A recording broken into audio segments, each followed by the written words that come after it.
Hi guys, my name is Alyssa and welcome to my channel. This is my very first YouTube video that I'm uploading on this channel, and the theme of my videos is probably going to be more of like the unsolved crimes or more solved mysteries. I'm really into those kind of things and I love to research and gather as much information as I can, and I'm hoping I'm a really good storyteller. Maybe you'll stick around to the end of the video and just listen and see. I'm really into true crime. I love to do makeup, so if you'd like to watch me do my makeup while I talk about the story, I can do that as well. But for today, for my first video, I kind of went ahead and already did the beat so that I'd be ready for the video. Today's case is called Tamam Shud. I don't know if I'm saying that right. It might be Tamam Shud, but I'm gonna go ahead and say Tamam Shud. So today's case that we are going to be talking about takes place in Adelaide, Australia on the morning of December 1st of 1948. An unidentified man was found slumped over on the beach shore next to the seawall. What's really strange about this case is that this man was found fully dressed with a suit and tie and heeled pointed shoes. The man was resting against the seawall when he was found, slumped forward with a half-smoked cigarette laying on his lapel. There was a total of 3 witnesses who had seen this man on the beach prior to him being reported dead on the beach. At around 7 p.m. on November 30th of 1948, John Bain Lyons and his wife were taking a stroll along the beach shore when they noticed a man sitting next to the seawall about 60 feet away from them. His legs were crossed out in front of him, and he lifted his right arm up in front of him before it dropped back down to the ground. At around 7:30 p.m. that day, another couple had seen him but not moving around, and he was surrounded by bugs. The man in the couple had actually made a joke saying, "This man must be dead to the world to not be bothered by so many bugs on his face." Now, I'm going to go ahead and get back to that third witness later. It's a little bit interesting, but we'll go ahead and touch on the topic a little later in the video. So there definitely are some really strange qualities to this case. The fact that this man was very well dressed in a suit and in newly shined shoes. The outfit that he was wearing was not something someone would typically wear on a very sunny day at the beach. Another strange thing about this case is that all labels on his clothing were removed. Now back to the first witness, John Lyon Baines. He had returned the next morning to Somerton Beach around 6:30 a.m. to meet with a friend to go swimming, when he noticed there was a cluster of people surrounding where the man was the night before. They had approached this cluster of people and realized that there was something seriously wrong. So John goes ahead and calls the police. When the police recover this man, they see there is no sign of a struggle and that he had no identification on him at all.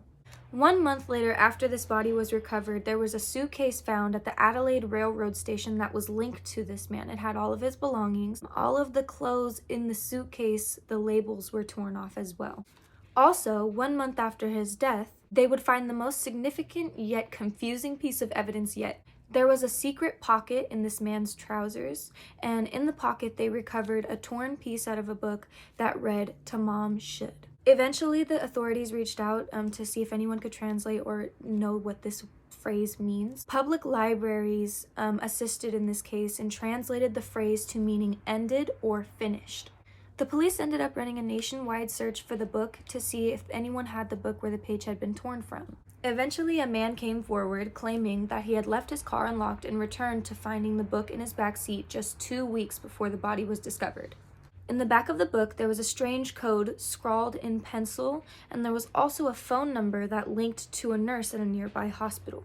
I definitely don't want to butcher this book's name, but I think it's Rubaiyat.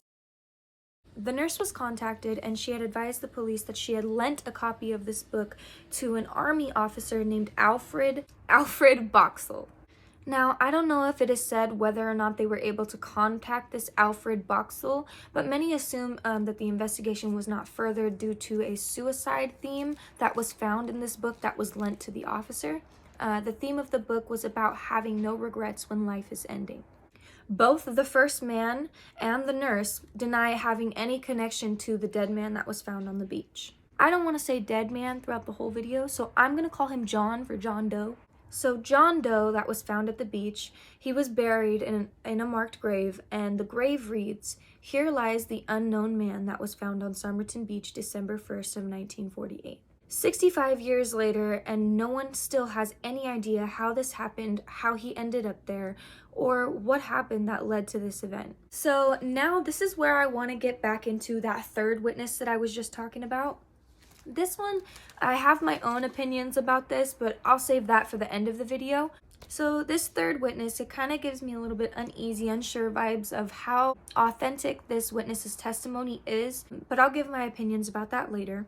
So this third witness had came forward 11 years later in 1959, and he reported seeing that he was at the beach early in the morning, wee hours of the morning at 6:30 a.m. He reported seeing a man walking along the beach shore with an unconscious man thrown over his shoulder. Now he said that because it was so dark outside, he wasn't able to truly see their faces or be able to recognize anything on them that he'd be able to identify to the police. Alright guys, so I'm gonna go ahead and give you details about what they reported in the reports. So the details about his body: he was 5 foot 11 inches. He had gray eyes, which I have not heard of people having gray eyes, but if that's a thing, please comment down below, because I did not know that was a thing. His hair was ginger.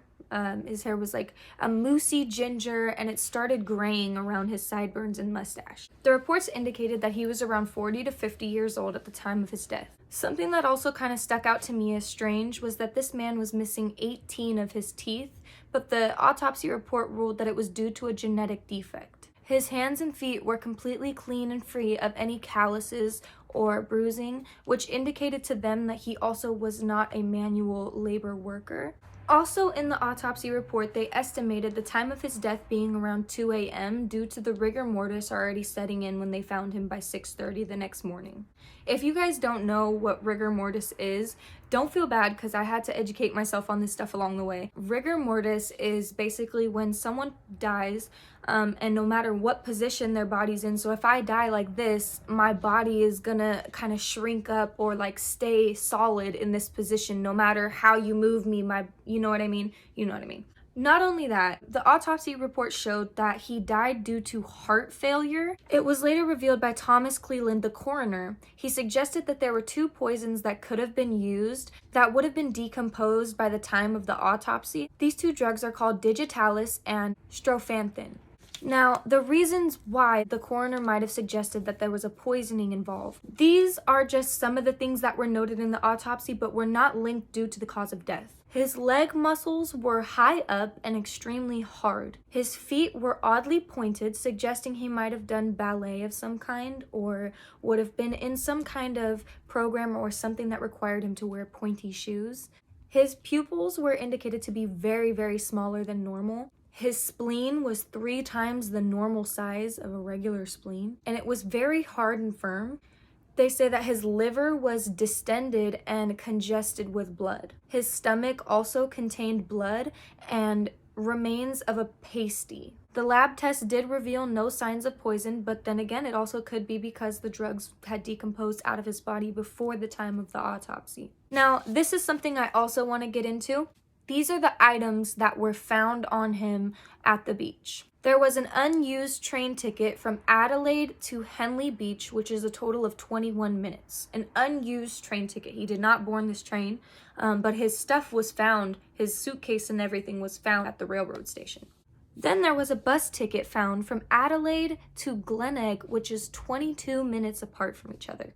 They had also found a pack of juicy fruit gum, Bryant and May matches, an aluminum comb. This is kind of strange to me as well. I'm not too sure if back then people used to trade cigarettes or what the case was, but this man was found with a pack of generic Army Club cigarettes, right? And inside this pack of Army Club cigarettes, there were 7 of the cigarettes inside the carton that were a totally different brand. They were a more expensive brand of cigarettes called Consitas. Okay, so now we're going to go ahead and get into my opinions and kind of what I think happened. We'll talk about some conspiracy theories. So let's think about this for a minute.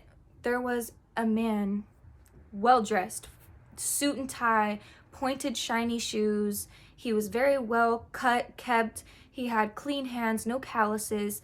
This man was not dressed for the beach. His outfit was someone you would see, you know, on their cell phone or with a briefcase. Like, he was the type of guy you would see walking into a business, or not someone taking a stroll on the beach in their pointed new shiny shoes. You know what I mean? And not only that, the witness is saying that he was still somewhat coherent or moving his arms and moving around the night before. And then the witness 11 years later, you know, saying that they seen someone carry him out there. These things all kind of lead me to believe that this man maybe got into some danger with some people. You know, maybe this man was involved in some things, because, you know, everybody does stuff behind closed doors that they don't want people to know about. What I'm thinking is this man maybe had, you know, a crazy life, or there are rumors that he was a spy of some kind, due to the fact that, you know, he had no family looking for him. He had no identification whatsoever. Another thing that sticks out is like really strange to me is the fact that all of the labels were cut out of his clothing, and someone was meticulous enough to leave behind a torn page, a torn note in his pocket, in a secret pocket. Like, who would ever think to find that? You know what I mean? There is also rumor and speculation that this man committed suicide. There was a rumor he is a spy. There is rumors just floating all about because this case is still unsolved. It's been 65 years since this case has started, and it is still unsolved to this day. There are no leads anymore. When I first started researching this case, it really struck me as odd, because you don't normally hear about, you know, this type of situation. You know, all around, this case just really sticks out to me as very, very odd. You don't find a man who is very well kept and clean and in a suit and shiny shoes on the beach, slumped over with a half-smoking cigarette. You know what I mean? Like, it's not common. It's just not something that you hear about all the time. Now, the reason why I'm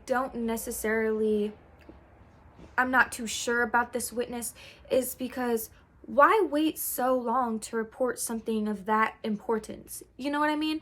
Like, I don't know. It just kind of rubs me the wrong way that this guy waited 11 years to tell the police this information after the body's still not been claimed. No one still has any information. I mean, that would have been something really important to tell them at the beginning. It's very sad and unfortunate that this man had to lose his life and we still have no justice for him. It's also very unfortunate that, you know, a family who maybe he didn't have family, but maybe he did. If he did have family, that family was wondering where he was, you know what I mean? And maybe they were in a different country or a different county, and they just, at this time in 1948, telecommunications and communications in other states and stuff like that was very, very slow. So they did try to put this man's picture out there as much as they could back at that time, like in newspapers. They put his face on the back of milk cartons, you know, just anything they could to try to get someone to come forward and claim this man. Now, unfortunately, John Doe still has never received justice for this case. He still has never been identified,